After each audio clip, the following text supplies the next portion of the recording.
திருச்சிற்றம்பலம். தில்லையம்பலம். அண்ணாமலையாருக்கு அரோகரா. அண்ணாமலை அம்மனுக்கு அரோகரா. வெற்றிவேல் முருகனுக்கு அரோகரா. மகா கணபதிக்கு அரோகரா. நால்வர் பெருமக்கள் திருவடிகளுக்கு அரோகரா. நால்வர் பெருமக்கள் திருவடிகளுக்கு போற்றி போற்றி. மணிவாசக பெருமான் மலரடிகள் திருவடிகள் போற்றி போற்றி. மணிவாசக பெருமான் மலரடிகள் திருவடிகள் போற்றி போற்றி. மணிவாசக பெருமான் மலரடிகள் திருவடிகள் போற்றி போற்றி. திருச்சிற்றம்பலம். தந்தை தாயும் நீ, என் உயிர் துணையும் நீ, சஞ்சமலது தீர்க்க வந்த தேசிய வடிவு நீ, உன்னை அல்லால் மற்றொரு துணைக்கானே, அந்தமும் ஆதியும் இல்லா அருட்பெரும் சோதியே, ஆதியே அடியார் தம் சிந்தை மேவிய தாயும் ஆணுவனும் கிரிவலப் பெருமானே, உன்னை போற்றி புகழ்கிறேன், உன் பாதம் சரணமடைகிறேன். தெளிவு குருவின் திருமேனி காண்டல், தெளிவு குருவின் திருநாமம் செப்பல், தெளிவு குருவின் திருவார்த்தை கேட்டல், தெளிவு குரு உரு சிந்தித்தல் தானே. அடியேன் மானசீகமாக வழிபடும் மாணிக்கவாசக பெருமான் திருவடியை வணங்கி போற்றி மகிழ்ந்து, அந்தமில் சிவனை காட்டி அழும் இறை சரணம் போற்றி, வெந்த நீரையே வென்ற வித்தகன் பதங்கள் போற்றி, எந்தையை இருக்கால் தூது அனுப்பினன் இருத்தால் போற்றி, விந்திடும் விழிநீர் வாத உருணர் பாதங்கள் போற்றி போற்றி என்று நால்வர் பெருமக்கள் திருவடிகளை வணங்கி போற்றி மகிழ்ந்து, நமச்சிவாய வாழ்க, நாதன் தாள் வாழ்க, இமைப்பொழுதும் என் நெஞ்சில் நீங்காதான் தாழ் வாழ்க, கோகழி ஆண்ட குருமனிதன் தாழ் வாழ்க, ஆகமம் ஆகி நின்று அன்னிப்பான் தாழ் வாழ்க.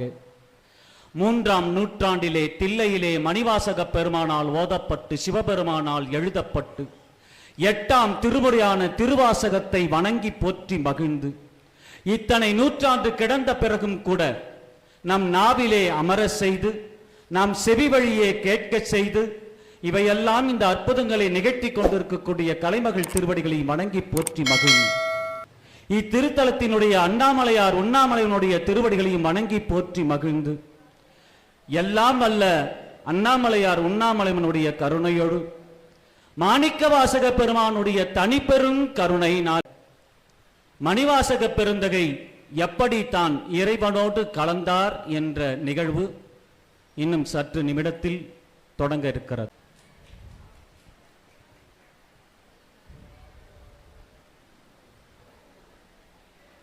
நாவுக்கரசர் பெருமானே, நாங்கள் எல்லாம் திருவண்ணாமலை திருப்பெருந்துறையில் இருந்து வந்திருக்கிறோம். உங்களுக்கு நினைவு இருக்கும் என்று நாங்கள் கருதுகிறோம். சித்திர சதயம் நட்சத்திரம் அன்று தாங்கள் எழுந்தருளிய பொழுது, ஆனி மக நட்சத்திரம் அன்று எங்கள் ஞான குருவான மாணிக்க வாசகரை இங்கே அனுப்ப வேண்டும், அவர் எழுந்தருளி தான் எப்படி இறைவனோடு கலந்தார் என்பதை நாங்கள் அறிய வேண்டும் என்று விண்ணப்பம் வைத்தோம். அதன் அடிப்படையிலே நாங்கள் எல்லாம் இன்று உங்களை காண வந்திருக்கிறோம். நீங்களே எங்களுக்கு எங்கள் ஞான குருவான மணிவாசகரை அழைத்து இந்த திருவண்ணாமலை திருப்பெருந்துறை என்று அழைக்கப்படக்கூடிய திருவண்ணாமலை அனுப்பி வைக்க வேண்டும் என்று விண்ணப்பம் வைக்கிறேன்.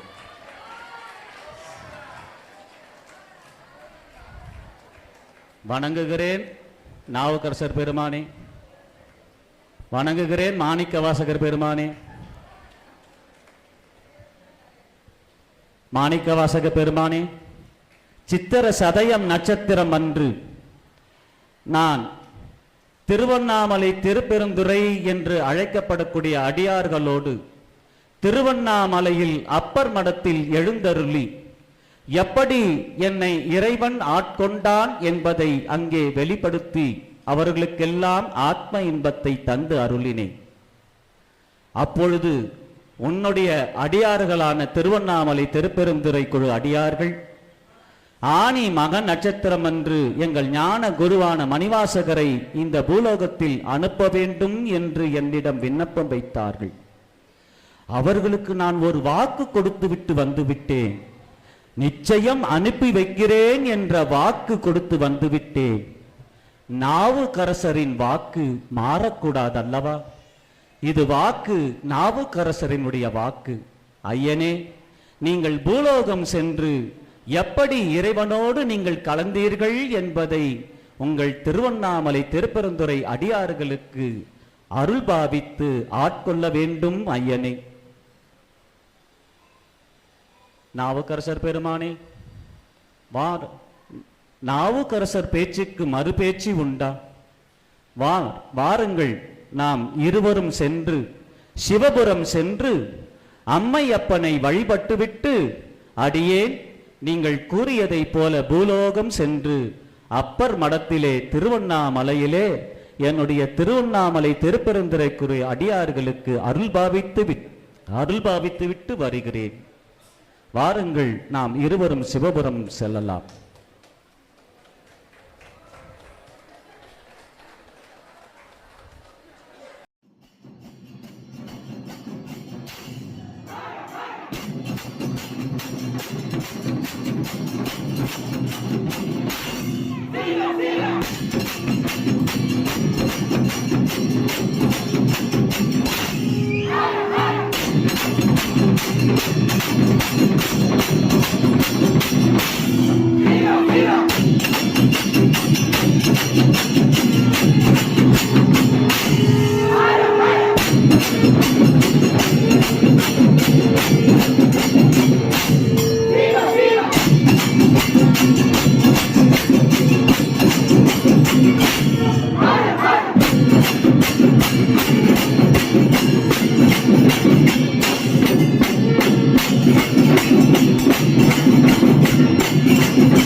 ஐயனே, நாங்கள் இருவருமாய் உங்களை வணங்குகின்றோம்.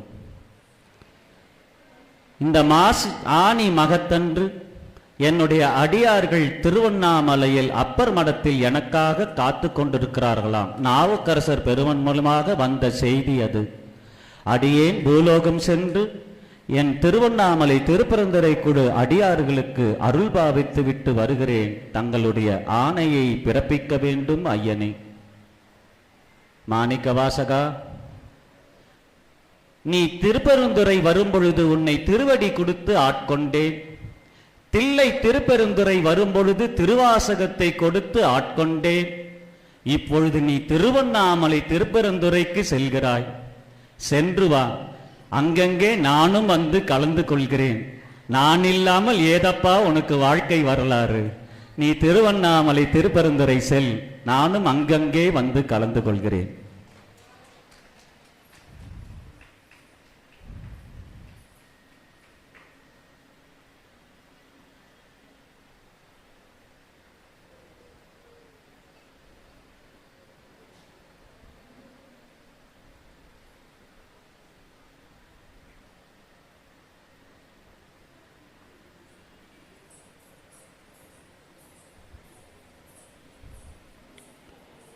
வாருங்கள், நம் கைலாயத்திலிருந்து பூலோகத்துக்கு வந்துடும். மாணிக்கவாசர் இங்கே வராராம், நம்ம இங்கே வந்து அவரை பார்த்து விடும்.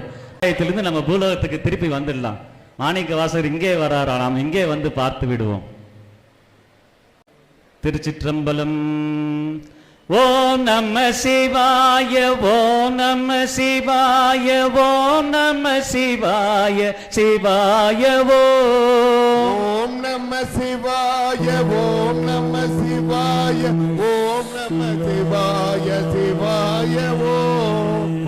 நம சிவாய ஓம் நம சிவாய ஓம் நம சிவாய சிவாய ஓம் நம சிவாய ஓம் நம சிவாய ஓம் நம சிவாய சிவாய ஓம் நம சிவாய ஓம் நம சிவாய ஓம் நம சிவாய சிவாய ஓம் நம சிவாய ஓம் நம சிவாய ஓம் நம சிவாய சிவாய ஓம் நம சிவாய ஓம் நம சிவாய ஓம் நம சிவாய சிவாய ஓம் நம சிவாய ஓம் நம சிவாய ஓம் நம சிவாய சிவாய சிவாய நம ஓம் சிவாய நம ஓம் சிவாய நம ஓம் சிவாய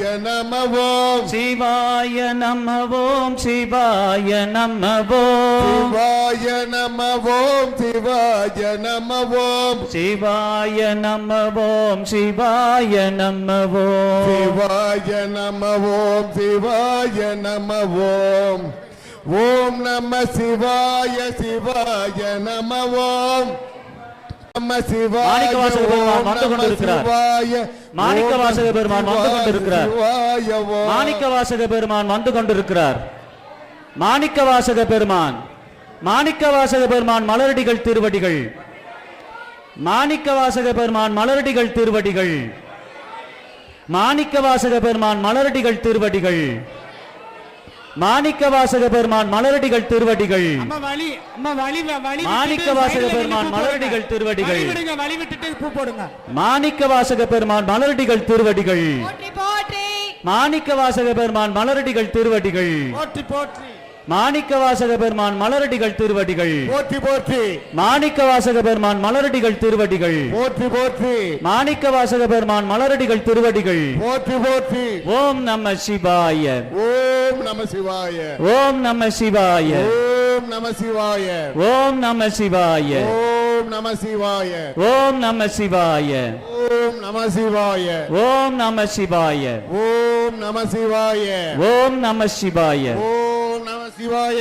ஓம் நம சிவாய ஓம் நம சிவாய ஓம் நம சிவாய ஓம் நம சிவாய சிவாய நம ஓம் சிவாய நம ஓம் சிவாய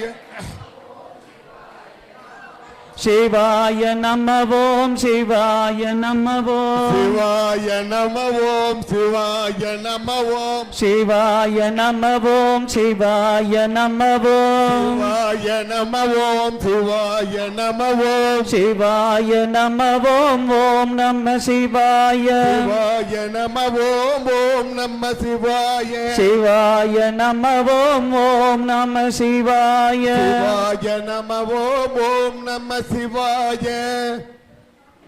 திருச்சிற்றம்பலம்.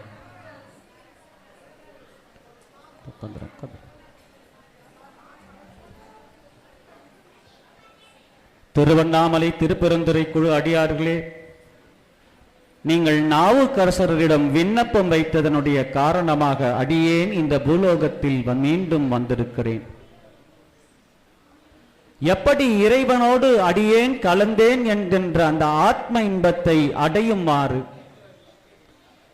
என்னுடைய வாழ்ந்த அந்த காலத்திற்கு பின்னோக்கி செல்கிறேன். அடியேன் வாழ்ந்த நூற்றாண்டு மூன்றாம் நூற்றாண்டு மதுரையிலே திருவாதவூர் என்று அழைக்கப்படக்கூடிய திருத்தலத்திலே அடியேன் பிறந்தேன். அங்கே வேதியர்கள் மரபிலே வந்தக்கூடியவர்கள் என்னுடைய தந்தையாக தாயாக இருந்தார்கள். அடியேன் பிறந்த பொழுது எனக்கு திருவாதவூரர் என்று அடியேனுக்கு பெயர் வைத்தார்கள்.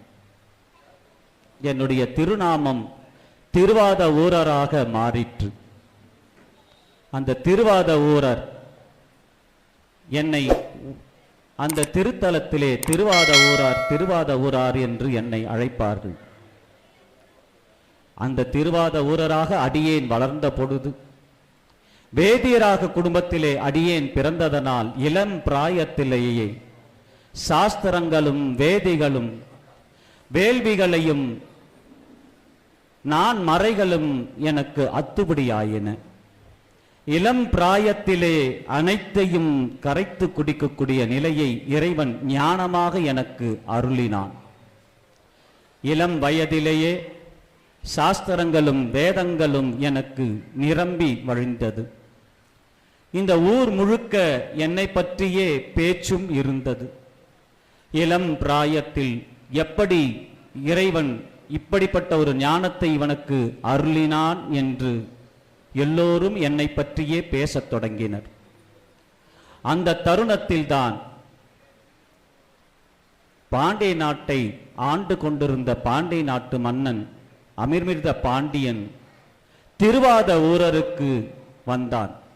அந்த திருவாத ஊரில் இருக்கக்கூடிய இறைவனை வழிபட வந்த அந்த பாண்டிய நாட்டு மன்னன் அந்த இளம் பிராயத்திலேயே வேதங்களும் சாஸ்திரங்களும் எனக்கு முழுமையாக தெரிந்த காரணத்தினால் அந்த மன்னன் வந்த பொழுது அடியேன் அங்கே வேதங்களை ஓதி மறைகளை ஓதி வேள்விகளை நடத்தி அவனுக்கு ஆச்சரியூட்டும் வகையிலே அடியேன் வந்தேன்.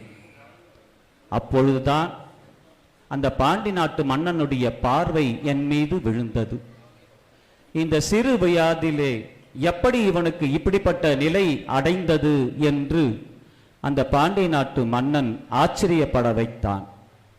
அந்த திருவாத ஊரில் இங்கிருந்து செல்லும் பொழுது, நீ மதுரை மாநகர் வரும்பொழுது என்னை வந்து நீ சந்திக்க வேண்டும் என்று பாண்டிய நாட்டு மன்னன் எனக்கு உத்தரவிட்டான். அந்த உத்தரவின் காரணமாக அடியேன் திருவாத ஊரிலிருந்து மதுரை மாநகருக்கு முதல் பயணமாக அடியேன் மேற்கொண்டேன். முதல் பயணமாக மதுரை நோக்கி போகி பாண்டிய நாட்டு மன்னன் அமைச்சரவையிலே அடியேன் சென்று அவனை கண்டேன். என்னை கண்டவுடன் அந்த பாண்டிய நாட்டு மன்னன், திருவாத ஊரரே, உன்னுடைய சிறு வயது ஞானத்தை பற்றி யாம் அறியேன். ஆனால் இந்த சிறு வயதில் எப்படி இப்படிப்பட்ட ஞானத்தை நீ அடைந்திருக்கிறாய் எண்ணி எண்ணி அடியேன் வியப்புடுகிறேன். ஆதலால் எனக்கு உனக்கு ஒரு பரிசு தர வேண்டும் என்று தோன்றுகிறது. இந்த அமைச்சரவை கூட்டத்திலே உன்னையும் ஓர் அமைச்சராக அடியேன் விரும்புகிறேன். நீ கண்டிப்பாக இவை ஏற்றுக்கொள்ள வேண்டும் என்று எனக்கு ஆணை பிறப்பித்தான். பாண்டிய நாட்டு மன்னனுடைய ஆணையை தவிர்க்க முடியாமல் அடியேன் அவனுடைய அமைச்சரவை கூட்டத்தில் ஒருவனாக நானும் அமைச்சராக பொறுப்பேற்றுக் கொண்டேன். என்னுடைய திறமையை எண்ணிய பாண்டிய நாட்டு மன்னன் எனக்கு அவனுடைய அமைச்சரவையிலே ஒரு இடத்தை தந்தான். அந்த அமைச்சரவையிலே இடம்பெற்ற அடியேன் அந்த அமைச்சரவையில் சிறந்து விளங்கியதற்காக தென்னவன் பிரம்மராயன் என்ற பட்டத்தையும் எனக்கு அளித்தான். சிறு வயதிலேயே எனக்கு அந்த பட்டத்தை கிடைத்ததை பற்றி எனக்கு மகிழ்ச்சி இல்லை. எனக்கு பட்டமோ பதவியோ அமைச்சர் பதவியோ இதையெல்லாம் எனக்கு பெருசாக தோன்றவும் இல்லை. என்னுடைய சிந்தையெல்லாம் எப்பொழுதும் சிவமே சிவமே சிவமே, எப்பொழுது சிவத்தை அடைவது என்ற சிந்தை மட்டும்தான் என்னுள் எழுந்தது. இந்த பட்டமோ பதவியோ நான் தேடி அடையவில்லை, அது என்னை தேடிய பொழுதும் எனக்கு மகிழ்ச்சி இல்லை. ஆனாலும் பாண்டிய நாட்டு மன்னன் சொன்ன உத்தரவை ஏற்று அமைச்சரவையில் நான் தொடர்ந்து பயணிக்க ஆரம்பித்தேன். அப்பொழுதும் ஒரு சுயநலம் உள்ளுக்குள்ளே இருந்தது. ஒவ்வொரு நாளும் நாம் மதுரையிலே இருந்தால் அப்பையும் சென்று தரிசித்துட்டு வந்துவிடலாம் அல்லவா என்ற அந்த நோக்கத்தின் அடிப்படையிலே அமைச்சர் பதவியை அடியேன் ஏற்றுக்கொண்டேன். அமைச்சர் பதவி தொடர்ந்தது. அங்கே சிறப்புற அடியேன் விளங்கியதை அந்த அமைச்சரவை கூட்டமும் ஒப்புக்கொண்டது. இப்படி காலம் ஓடிக்கொண்டிருந்தது. காலம் ஓடிக்கொண்டிருக்கக்கூடிய சூழ்நிலைகளில் குதிரை படைகள் எல்லாம் நலிவடைந்து விட்டது. நம் நாட்டிற்கு குதிரை படைகள் வாங்க வேண்டும் என்று மன்னனிடம் ஓர் விண்ணப்பம் ஒன்று அவர் அமைச்சர் வைத்தார். குதிரைப்படை வாங்க வேண்டும் என்றால் யாரை அனுப்பி குதிரைப்படையை வாங்க வேண்டும் என்று மன்னனுக்கு யோசனை வந்தது. மன்னனுக்கு யோசனை வந்தபொழுது அவனுடைய சிந்தையிலே சிவபெருமான் என்னை நிலைநிறுத்தினான். பாண்டிய நாட்டு மன்னா, உன் அமைச்சரவையில் இருக்கக்கூடிய திருவாதூரரை அனுப்பி நீ குதிரை வாங்கி வர வேண்டும், அவன்தான் இதற்கு தகுதியான ஆள் என்று சொக்கேசன் பாண்டிய நாட்டு மன்னனுக்கு உத்தரவிட்டான். பாண்டிய நாட்டு மன்னனும் அந்த சொக்கேசனுடைய உத்தரவை ஏற்று என்னை அழைத்து, திருவாதூரரே, நீ எங்கே செல்வீர், எப்படி செல்வீர் என்று எனக்கு தெரியாது. என் பாண்டிய நாட்டு குதிரைப்படைகள் எல்லாம் நலிவடைந்து விட்டது. அவைகளெல்லாம் வலிமை மிக்கதாக வர வேண்டும் என்றால் நீ சென்று குதிரைப்படைகளை வாங்கி வர வேண்டும் என்று எனக்கு உத்தரவிட்டான். பொன்னையும் பொருளையும் வாரி கொடுத்தான். கூடவே வீரர்களை அனுப்பி வைத்தான்.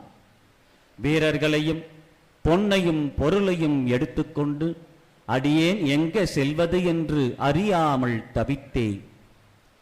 செல்வதற்கு முன் மதுரையிலே இருக்கக்கூடிய சொக்கநாதரையும் மீனாட்சி அம்மையும் சென்று வழிபட்டு அடியேன் குதிரை வாங்குவதற்கு எங்கே செல்ல வேண்டும் என்று உத்தரவு கேட்டேன்.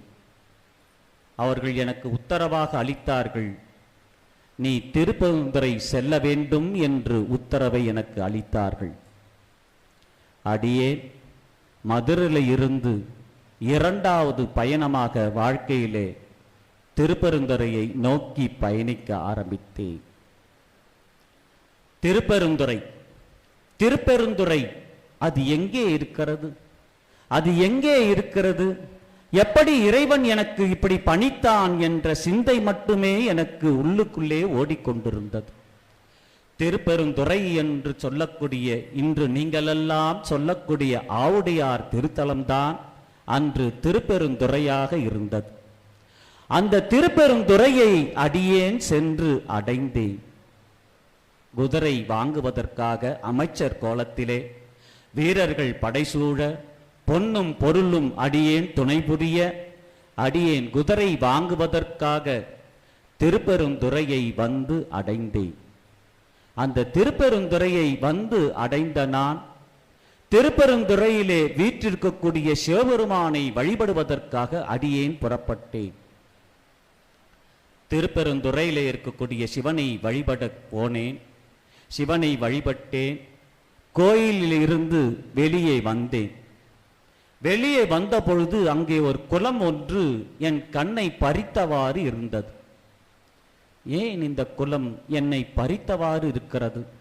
இந்த குலத்திற்கும் எனக்கும் என்ன சம்பந்தம் இருக்கிறது என்று என்னுடைய உள்ளுணர்வு ஏதோ ஒன்று என்னை தூண்டியது.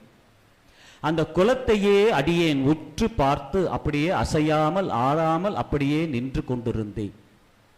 அந்த குலத்திலே அசையாமல் ஆடாமல் நின்று பார்த்து கொண்டிருந்த என்னை தூரத்திலிருந்து கவனித்துக் கொண்டிருந்த ஒரு வழிபோக்கன், அந்த ஊரிலே வசிப்பவன், என்னை தேடி வந்தான். ஐயா, என்ன இந்த குலத்தையே இப்படி பார்த்து கொண்டிருக்கிறீர்கள் என்று என்னிடம் கேட்டான். இல்லப்பா, இந்த குலத்தை தாண்டி என்னால் போகவே முடியவில்லை. இந்த குலம் ஏதோ ஒரு கதையை என்னிடம் சொல்கிறது, அதை தாண்டி என்னால் போகவே முடியவில்லை. என்ன இந்த குலத்தில் இருக்கிறது என்று அடியேன் கேட்டேன். அந்த வந்த வழிபோக்கன் சொன்னான், ஐயா, இந்த திருப்பெருந்துறையிலே ஒரு காலத்தில் பஞ்சம் வந்தது.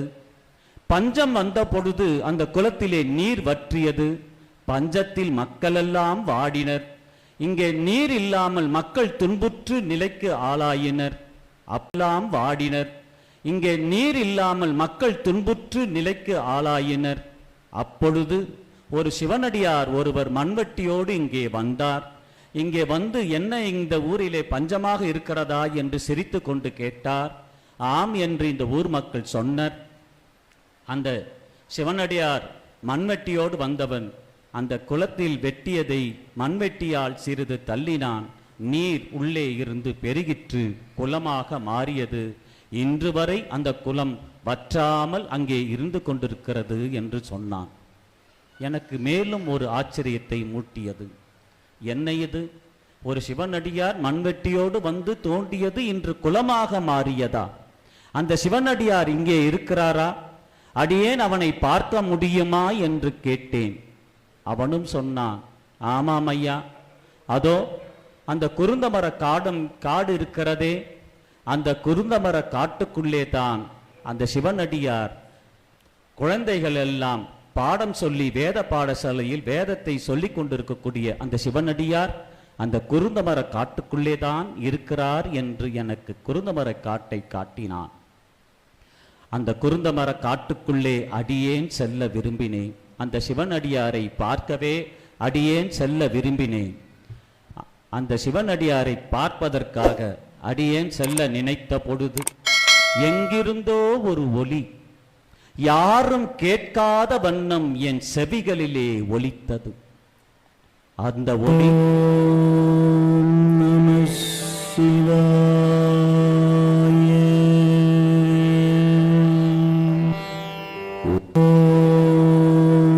நம சிவாய, நம சிவாய,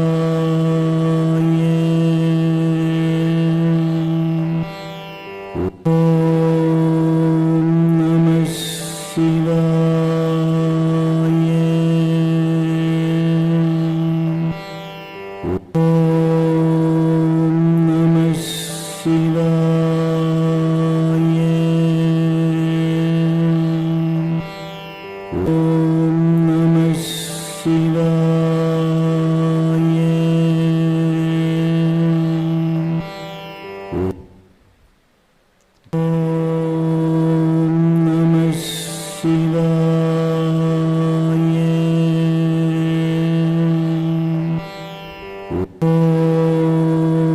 நம சிவாய. இந்த நமசிவாய மந்திரம் ஏதோ என்னுள் ஒரு உணர்வை ஏற்படுத்தியது. அந்த உணர்வை ஏற்படுத்திய பொழுது அந்த குரல் வந்த திசையை நோக்கி அடியேன் ஓடினேன்.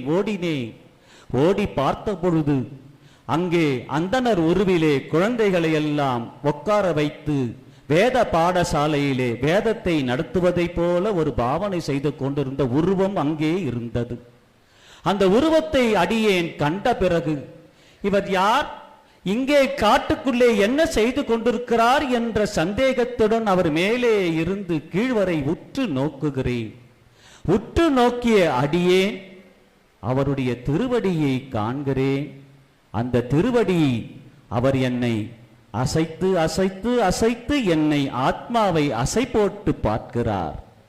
அசைத்து அசைத்து பார்த்தவர், கண்ணாற்கடல் காட்டி நாயேனை ஆட்கொண்ட அண்ணாமலையானை பாடுதுங்க நம்மானாய்.